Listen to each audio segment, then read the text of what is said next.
So on the left here, we have the newer profile pivot or profile prism halos.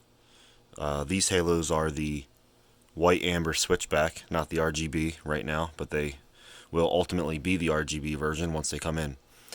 So on the left, we have, again, the profile pivot switchback. On the right, we have the older Morimoto XBT, I think is what they were called, or XB LED, something like that.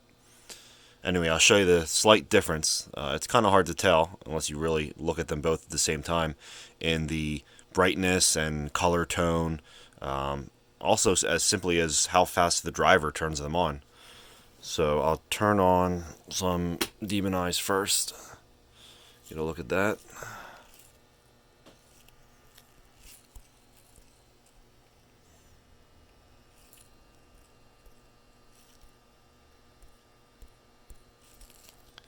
Now I'll turn on the halos.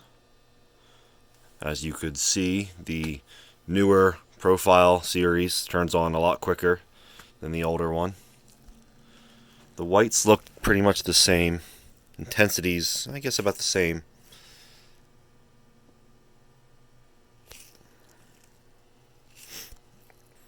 Now we'll demo the amber turn signal function.